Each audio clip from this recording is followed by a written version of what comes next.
जब से दुनिया डिजिटल हुई है तब से ऐसी कई टेक्नोलॉजीज हैं जिन्होंने बिना पूछे बिना कोई दिक्कत खड़ी करे हमारी जिंदगी में जगह बना ली है। उनमें सबसे पहला नाम आता है स्मार्टफोन्स और इलेक्ट्रॉनिक गैजेट्स का, जो हमारी जिंदगी में पानी में चीनी की तरह घुल चुके हैं और इन्हें ऑपरेट करने के लिए सबसे ज्यादा जरूरी है इंटरनेट। अब वो इंटरनेट भी कई तरह से इस्तेमाल किया जाता है। एक वायरलेस, जिसे आप वाईफाई के नाम से जानते हैं, दूसरा है केबल वाला इंटरनेट। अब इस वायरलेस इंटरनेट को इस्तेमाल करने के बहुत से नुकसान होते हैं, जिस वजह से बैंक्स और सारे ऑफिस में केबल इंटरनेट का इस्तेमाल किया जाता है।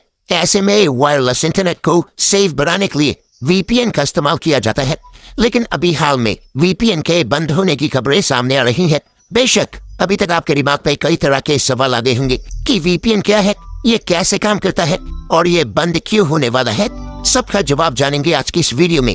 अब ये वीपीएन वाला मुद्दा तब सामने आया जब सरकार की ओर से तय किए गए नए नियमों में कहा गया कि वर्चुअल प्राइवेट नेटवर्क यानी वीपीएन सर्विस देने वाली सभी कंपनियों को कम से कम 5 साल के लिए यूजर डेटा भारत में ही स्टोर करना होगा। सरकार का ऐसा इसलिए कहना है क्योंकि साइबर सिक्योरिटी से जुड़ी जरूरतों को देखते हुए ऐसा करना आज बहुत जरूरी हो गया है। लेकिन वीपीएन सर्विस देने वाली कंपनियों का कहना है कि इस कानून के कड़े प्रोविजंस के चलते उनके लिए भारत में सुविधा दे पाना मुश्किल हो जाएगा।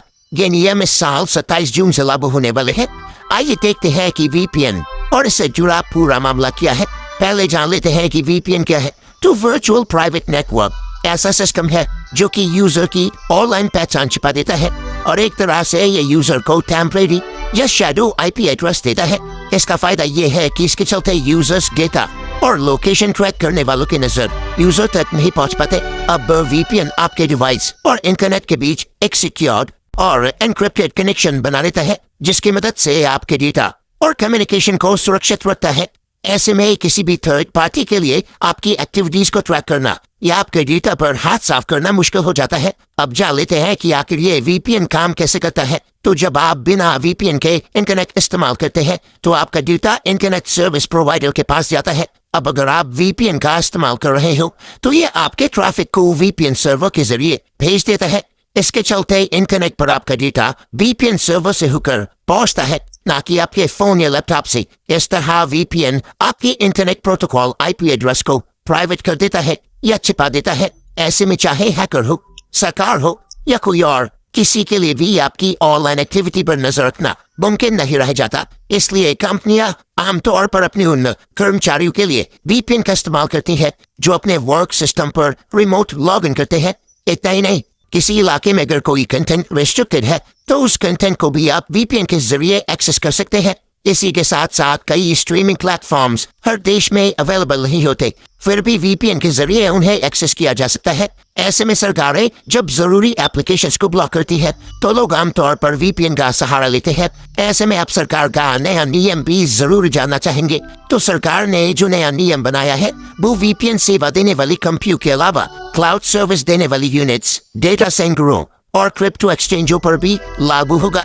इस नियम के मुताबिक कंपनियों को यूजर नेम, आईपी एड्रेस और यूसेज पैटर्न के साथ साथ कई इंफॉर्मेशन स्टोर करनी होंगी। यही नहीं, यूजर या कस्टमर भले ही अपना अकाउंट डिलीट कर दे या सब्सक्रिप्शन कैंसिल कर दे, इसके बावजूद कंपनियों को उनका डेटा स्टोर रखना होगा ताकि जरूरत पड़ने पर उसे चेक किया जा सके। अब भारत के cyber watchdog Indian computer emergency response team की ओर से इस संबंध में निर्देश जारी किया गया है। गाइडलाइंस के मुताबिक वीपीएन कंपनियों को नो योर कस्टमर यानी केवाईसी की पॉलिसी के तहत सब्सक्राइबर या कस्टमर के वैलिड किए गए नाम सहित कई जानकारियां स्टोर करनी होंगी। इसके तहत यूजर को अलॉट किए गए आईपी एड्रेस के अलावा ये जानकारी भी स्टोर करनी होगी कि कितने समय के लिए और किस मकसद से सेवाएं ली गई। एड्रेस, ईमेल आईडी और कॉन्टैक्ट नंबर के अलावा सब्सक्राइबर के ओनरशिप पैटर्न की जानकारी भी स्टोर करनी होगी। अब इन नियमों को लाने के पीछे क्या कारण है और नए नियमों से कैसा असर पड़ेगा, ये भी जान लेते हैं।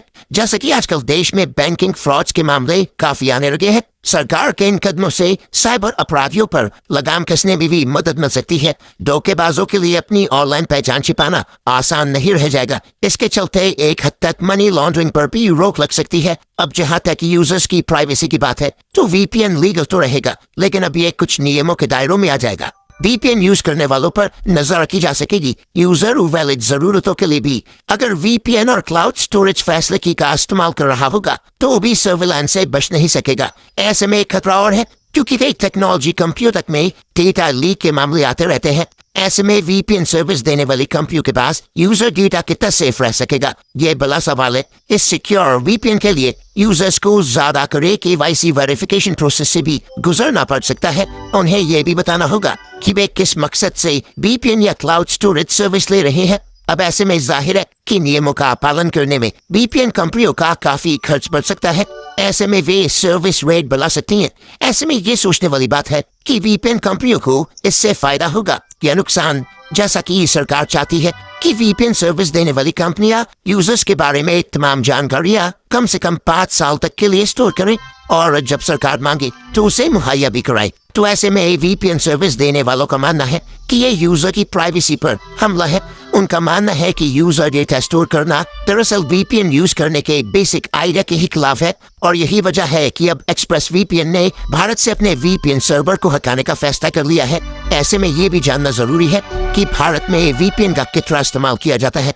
तो भारत में आमतौर पर बड़ी कंपनियां, वकील, activist, security research, cyber security expert और पत्रकार वीपीएन का इस्तेमाल करते हैं। और एटलस वीपीएन की ओर से बनाए गए वीपीएन एडॉप्शन इंडेक्स के मुताबिक भारत में साल 2021 में 27 करोड़ से ज्यादा वीपीएन यूजर्स थे, जबकि साल 2020 में देश में 3.5% से कम स्मार्टफोन यूजर ही वीपीएन का इस्तेमाल कर रहे थे। लेकिन 2021 की पहली छमाही तक यह आंकड़ा बढ़कर 25.5 के करीब पहुंच गया। तो ग्लोबल वीपीएन यूसेज रिपोर्ट 2020 के मुताबिक भारत वीपीएन के लिए दूसरा सबसे बड़ा बाजार बन गया और यहाँ 45% इंटरनेट यूसेज वीपीएन के जरिए हो रहा है, जबकि साल 2018 में यह आंकड़ा 38% का था। यानी कि वीपीएन का इस्तेमाल बढ़ा है। जाहिर सी बात है कि आज के समय में इंटरनेट पर अपने पर्सनल डिटेल शेयर करना बहुत ही खतरनाक हो गया है, क्योंकि ऑनलाइन की दुनिया पूरी तरह अलग अलग लोगों से भरी हुई है जो आपके पर्सनल डिटेल्स को चुराकर ब्लैकमेल भी कर सकते हैं। ऐसे में वीपीएन हमारी काफी ज्यादा मदद करता है खुद को ऑनलाइन सिक्योर रखने के लिए। हम सब खुशकिस्मत है कि आज के वक्त में ऑनलाइन काम करते वक्त जिस डर का हम हर वक्त सामना करते हैं, उस डर से निकालने का एक आसान रास्ता हमारे पास वीपीएन के तौर पर मौजूद है। साफ है कि वीपीएन एक नेटवर्क की तकनीक है जो पब्लिक नेटवर्क में जैसे कि इंटरनेट और प्राइवेट नेटवर्क में सिक्योर कनेक्शन बनाता है। वीपीएन एक बहुत ही बढ़िया तरीका है अपने नेटवर्क को सुरक्षित रखने के लिए और अपने पर्सनल डेटा को हैकर्स से बचाने के लिए। वहीं बहुत से रिस्ट्रिक्शंस को बाईपास करने में मदद भी करता है। इसकी मदद से जो वेबसाइट्स आपको पहले देखने की इजाजत नहीं मिलती थी, अब वो वेबसाइट्स आप वीपीएन के जरिए से देख सकते हैं। जब हम अपने डिवाइस को वीपीएन के साथ कनेक्ट करते हैं तब वो डिवाइस एक लोकल नेटवर्क की तरह काम करता है और हम जब भी उस वेबसाइट को अपने फोन के ब्राउजर में डालकर सर्च करते हैं जो हमारे देश में ब्लॉक है, तब वीपीएन अपना काम करना शुरू करता है। यूजर के रिक्वेस्ट को उस ब्लॉक्ड वेबसाइट के सर्वर पर वीपीएन के जरिए भेजता है और फिर वहां से वेबसाइट का सारा कंटेंट और इंफॉर्मेशन यूजर के डिवाइस में दिखा देता है। जिससे होता यह है कि आप एक देश में रहकर दूसरे देश के वीपीएन से जब कनेक्ट करते हैं तो वो काम होता है टनलिंग के जरिए, और वो काम बड़ी ही आसानी से हो जाता है क्योंकि वो वेबसाइट उस देश में ब्लॉक नहीं है। तो आप वहां के वीपीएन से कनेक्ट हो जाते हैं और उसके बाद उस वीपीएन और आपके वीपीएन के बीच एक नेटवर्क कनेक्शन बन जाता है जो एनक्रिप्टेड होकर रहता है, जिसका मतलब है कि कोई भी उस नेटवर्क से पर्सनल डिटेल चोरी नहीं कर सकता और फिर आप उस वीपीएन के जरिए वेबसाइट को एक्सेस कर सकते हैं। आज वीपीएन का इस्तेमाल करने के लिए इंटरनेट पर बहुत सारे सॉफ्टवेयर मौजूद है।